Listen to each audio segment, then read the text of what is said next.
Study for your dreams के एक और मोटिवेशनल वीडियो में आप सबका स्वागत है। आज का मोटिवेशनल स्पीच मेरी तरफ से नहीं, मैंने आपको बहुत सी स्पीचें दे दी हैं। आज हमारा व्यू भी एकदम ओपन सा है। पहले हम एक बंद कमरे में वीडियो बनाते थे, आज हम एक ओपन एरिया में, क्योंकि आज हम एक ऐसे दरिया दिल आदमी से मिलने आए हैं जो इस टाइम पे प्रोफेसर रिटायर हुए, लेक्चरर इंग्लिश के, और ये इतने महान व्यक्ति हैं। इन्होंने इतने अच्छे अच्छे वर्क अपनी ज़िंदगी में किए हैं स्टूडेंट्स के लिए, स्पेशली एस्पिरेंट्स के लिए। आज हम बात करने वाले हैं के.एस. ठाकुर सर के बारे में। आइए इनसे जानते हैं क्या बातचीत। आज इनके बारे में, इनकी ज़िंदगी की एक पूरी लाइफ स्टोरी, इनकी स्ट्रगल टाइम को हम आपके सामने आपके साथ जानेंगे। Good morning sir. Good morning. Sir, सबसे पहले आपका बहुत बहुत थैंक यू। आपने हमारे चैनल पे स्टडी फॉर योर ड्रीम्स पे लेक्चर करने की आपने एक हमें मौका दिया। Thank you so much. Okay, so nice to meet you. Sir, सबसे पहले तो आपसे मिलने के लिए बहुत ज़्यादा हिम्मत चाहिए थी, क्योंकि आपके पास इतना एक्सपीरियंस, इतना आइडिया उस चीज़ का, आपकी ज़िंदगी को, आपकी स्टूडेंट लाइफ को जानने में बहुत इंटरेस्ट है, और बहुत से क्वेश्चन जो हैं वो मेरी तरफ से भी हैं, एक्सपीरियंस स्टूडेंट्स की तरफ से भी हैं। ठीक है। सर, सबसे पहले आप बताइए कि अपनी प्रेजेंट लाइफ में के बारे में। एट प्रेजेंट मैं तो as a lecturer English retired हो चुका हूँ। रिटायर लाइफ मुझे 20 ईयर्स से ज़्यादा हो गई। 2003 में रिटायर हुआ था। तो उसके बाद एक्चुअली मुझे कोई परमानेंट टास्क कुछ भी नहीं कर रहा हूँ। कभी कभी बीच में कुछ बच्चे आते रहते हैं तो उनको इंग्लिश की कुछ गाइडेंस देता रहता हूँ। तो इस तरह से टाइम चल रहा है। और एक चीज़ मैं आपको ये भी बता दूं कि सर, हमारी जैसी युवा पीढ़ी के लिए तो एक्सपीरियंस है ही है, वो अपनी यूथ के लिए भी बहुत बड़ी एक्सपीरियंस, क्योंकि आज के टाइम पे बुज़ुर्ग लोग ज़्यादातर मेडिसिन और स्टिक के सहारे, लेकिन सर आज के टाइम पे रनिंग वगैरह, एक्सरसाइज वगैरह करना ज़्यादा प्रेफर करते हैं। सर, ये कैसे पॉसिबल हुआ है आपके लिए? एक्चुअली इसका बेस पता क्या है जी। कि जब मैं पहली क्लास में एडमिट हुआ था तो मुझे 7वां साल लगा हुआ था और मेरा स्कूल भी 7 किलोमीटर दूर था घर से। तो 7वां साल कंप्लीट नहीं हुआ था, it was just starting. Admission हो गई तो 7 किलोमीटर मुझे सुबह स्कूल में जाना पड़ता था, 7 किलोमीटर आना पड़ता था। यानी 7 साल के बच्चे को 14 किलोमीटर का डिस्टेंस कवर करके अपनी एजुकेशन जो है वो करनी पड़ेगी। तो तब से लेके मेरी लाइफ जो है वो बड़ी हार्ड हो गई। फिर घर के सर्कमस्टांसेस भी ऐसे थे कि वो इतना अफोर्ड भी नहीं कुछ कर सकते थे। उन दिनों स्कूल भी नहीं होते थे। टीचर्स जो होते थे उनका कोई मुकाबला नहीं है। आजकल ऐसे टीचर तो मुझे लगता है कि मिलना मुश्किल है। तो वो बड़े डेडिकेटेड थे, वही हमारे भगवान थे। उन्होंने हमारा इतना बेस बना दिया, हार्ड वर्किंग स्पिरिट इतना पैदा कर दिया, ऑनेस्टी ऑफ पर्पस इतनी पैदा कर दी, डेडिकेशन डिवोशन टू ड्यूटी पैदा कर दी कि वो चीज़ें हमारे करैक्टर का एक ज़बरदस्त फाउंडेशन बन गई, हिस्सा बन गई। तब से लेके वैसे चल रहा है। मैं आपको बात बताऊं कि 8th क्लास में हमारे मंगू राम जी थे। वो बिश्नाह के पास एक जगह है कनाल वहाँ के रहने वाले थे। उनकी वो तंबी वाइट पजामा ट्राउज़र पहनते थे, साइकिल पे स्कूल आते थे। तो राइट वाला ट्राउज़र वो रुमाल से बांध के रखते थे कि कहीं चैन में ना फंस जाए। उनकी अभी भी, ये बात कर रहा हूँ मैं 60 की, 1960 की, तो अभी भी वो मुझे पूरे याद आ रहे हैं। थोड़ा थोड़ा कभी डर भी लगता है लेकिन याद आती है कि उनसे बड़ा कोई भगवान नहीं हो सकता। बिल्कुल सही। 4 बजे विंटर में छुट्टी होती थी, वो 5 बजे से पहले क्लास से छोड़ते ही नहीं। कई बार मन में बड़ा गुस्सा आता था, छोड़ नहीं रहे हैं सर, भूख बड़ी लगी है, बुरा हाल हो रहा है। लेकिन जो उन्होंने इंग्लिश का हमें पढ़ा दिया ना, वो तो आजकल के MA PhD वाले को भी नहीं आता है। फिर हमारे पास 10th क्लास में सतपाल शर्मा जी हमें मिले। कद बड़ा छोटा था, आदमी बड़े ऊंचे थे। रही सही कसर उन्होंने इंग्लिश की निकाली और उसके बाद हम ऐसे चले कि हमें कहीं रोड़ा दिखाई नहीं। फर्क नहीं पड़ा। फिर मैं खुद टीचर बन गया। पहले दिन सितंबर 1964 की बात है। पहले दिन ही हमारे हेडमास्टर हुआ करते थे नरपति शर्मा, मिडिल स्कूल पलौड़ा। बड़े योग्य आदमी थे, महान आदमी थे। टाइम टेबल मुझे मिल गया कि 4th को पढ़ाइए और पहली क्लास को पढ़ाइए। मैं अड़ गया। मैंने कहा 4th को नहीं पढ़ाना है मुझे, पहली को नहीं पढ़ाना है। हाँ, वो कहने लगे फिर आप बड़े छोटे टीचर हैं इस वक्त, स्कूल में सबसे जूनियर हैं, फिर किसको पढ़ाओगे? तो स्कूल 8th का था। मैंने कहा सर मुझे 8th को पढ़ाना है और मुझे इंग्लिश पढ़ानी है। वो कहने लगे यार क्या कर रहे हो, मैं आपको इंग्लिश कैसे दे सकता हूँ, इंग्लिश तो मैं पढ़ाता हूँ। मैंने कहा सर मुझे पढ़ानी है। आप देख लीजिए। पहले दिन ही बच्चा अड़ गया, यानी आई वे द टीचर दिन। Yes sir. वो हैरान होने लगे कि उन दिनों सिस्टम था स्टेट बोर्ड ऑफ स्कूल हाँ, मिडिल का अब CBSE था। ना, तो जम्मू कश्मीर का था बोर्ड। Okay sir. तो फेल ये सिस्टम जो था वो उन दिनों था, 4 के साल के फेल बच्चे क्लास में ही रहते थे, बड़े बड़े ऊंचे लंबे। तो सर डरने लगे कि जी क्लास को हैंडल कैसे करेगा। मेन बात है। हाँ, मैं अच्छा जी अल्टीमेटली उन्होंने भेज दिया, क्लास में भेज दिया। तो पहला लेसन था मेरा हाउस ऑन फायर। आओ सर। बड़ा अच्छा लेसन था, विद मैसेज था, उसमें सारे बहुत से लोग इकट्ठे होकर आगे जाने आते थे। तो पढ़ाया तो हेडमास्टर साहब मेरे कमरे के बाहर चक्कर लगाते रहे। तो बाद में घंटी खत्म हो गई, मैं आया, पहले दिन शाबाश मिल गई कि कहने लगा very good, I am very much impressed with your teaching and control of the class room student, लेकिन मैं आपको क्लास दे नहीं सकता। उनका करियर का मैंने कहा सर मुझे लेनी ही लेनी है। अच्छा, जब उन्होंने देखा जिद कर गए जे, तो वो कहने लगे अच्छा ऐसे करते हैं, टाइम टेबल मेरे ही नाम रहेगा, पढ़ाना। पढ़ाओ आप। मैंने कहा मुझे टाइम टेबल से कोई लेना देना नहीं, सिर्फ टीचिंग मुझे पढ़ाने से। तो तब से लेके मैं टीचिंग ऑफ इंग्लिश में लगा हुआ।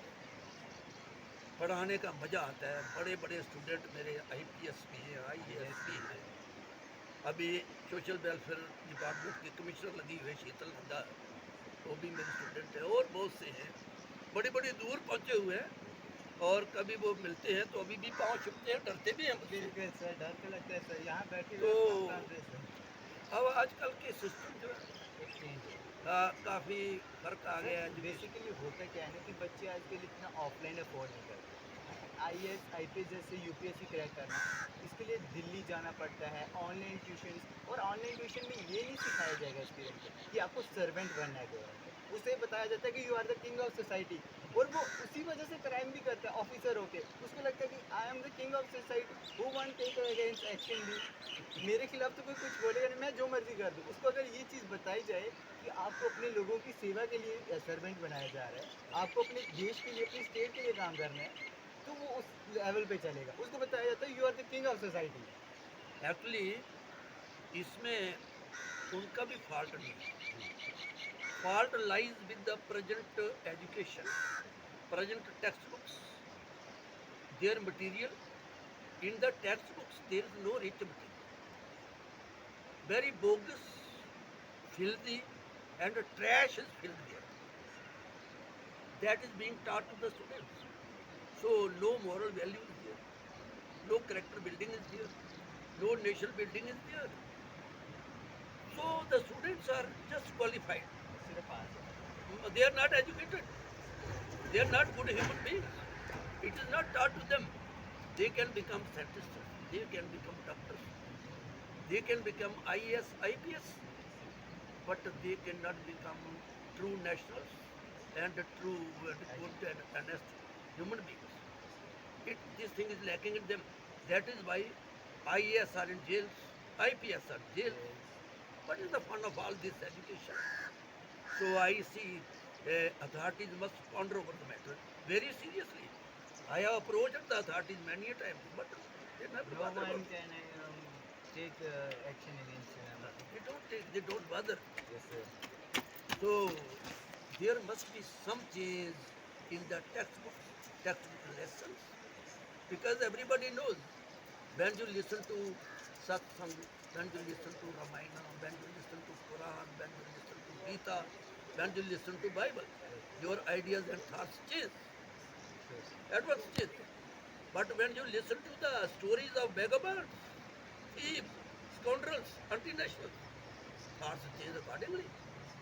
So it is the need of the hour that our textbook lessons must be scrutinized, must be censored, must have some moral message to the students. That can only a remedy for the present state of affairs in the country. Sir basically होता पता क्या है ना कि motivation के नाम पे student को कुछ भी बता दिया जाता है जिससे उसके मतलब माइंड में ना चेंज आ जाता है पूरा। वो उसको वो चीज़ नहीं बताई जाती जो उसके लिए गुड है, उसको सिर्फ बताया भी जाता है तो इस लेवल पे जो उसको समझ ही ना आए।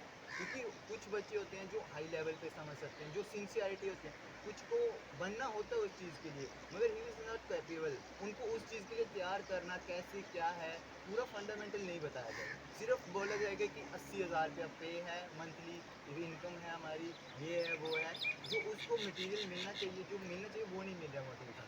In that way, they become only earning machines. They cannot become the honest and patriotic citizens of the country. Country needs honest people, intelligent people, dedicated, devoted people. So this is the need of the time. Authorities can ponder over this. They can think over this. They can devise ways and means. I may tell you one thing. Just few days back, there was a meeting conducted by Education Commissioner. Agenda of the meeting was quality education. Very good agenda. And increasing of enrollment in government schools. It was a problem for them that government schools are at the verge of closure. Many schools are at the verge of closure. There are no students, or very meager strength of students in their government schools. All behind that, it means good teaching is not there. Good teaching is not there. Teachers are very qualified. Very highly paid people are there, but they are not devoted people. They just get paid, they just pass time. They don't bother to make good human beings. So that is why people don't prefer government schools and they prefer to private schools. No doubt, infrastructure of the private school cannot compete with the government schools. Government has so many schemes, Blackboard scheme, Ramsar scheme, SSA scheme. Funds in billions are spent every year over the salaries of the teacher, over other infrastructures. Whereas these private bodies, they are having very eager means. But they are devoted people, they are hard-working people. They work for the students, they make the students. That is why most of the students go to private schools. Even authorities, those who are sitting over the insectorate, those who have got government powers, their students too go to private schools. Their students go to private schools. Even son of a peer, even son of a widow who washes utensils in the houses of others, her son goes to private school. Why not in government school? Something is there, it should be considered, it should be remedied. Otherwise, circumstances can be worse for the country.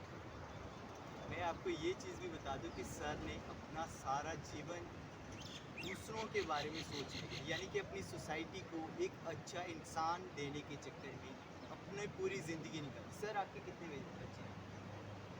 2 बेटियां हैं, एक बेटा है। वैसे मेरे लिए सारे बेटे, बिल्कुल सर, मुझे कोई बेटी दिखी नहीं आज तक, जेंडर फर्क नहीं है। कोई है ही नहीं। बिल्कुल सर। तो वो अभी बड़ी बेटी तो प्रोफेसर है, वो भी सर आपकी बेटी है, प्रोफेसर तो नहीं था सर। अभी एग्ज़ाम कंडक्ट हो रहे हैं तो उसमें सुबटन लगी हुई है। Okay sir. तो छोटी बेटी डिमॉन्स्ट्रेटर है मेडिकल कॉलेज में, ओके सर। अभी उसकी ट्रांसफ़र भी होने वाली है। कुछ ऐसा लग रहा है शायद अक्टूबर चली जाए। तो बेटा ऑर्थोपेडिक सर्जन है, वो पूरा डिस्ट्रिक्ट नोएडा संभाला हुआ है इस वक्त। Okay sir. जहाँ गवर्नमेंट का मूड बनता है वहाँ भेज वहाँ देते भेज हैं। देते हैं जहाँ सिचुएशन के हिसाब से। और हमें सिखाया भी यही है, वो बिस्तरा गाड़ी में रखा था उसने। आज ठाठरी, कल पिछवाड़, परसों भद्रवा, यानी एक ठिकाना ही नहीं उसका। तो they are serving for the country, they are serving for the people. It is duty of everyone, every educated people and employ must think like that and act like that. हमारा भी सर यही है कि हमें बहुत proud है sir आप जैसे टीचर्स पे, आपके बेटे पे, आपकी डॉटर्स पे।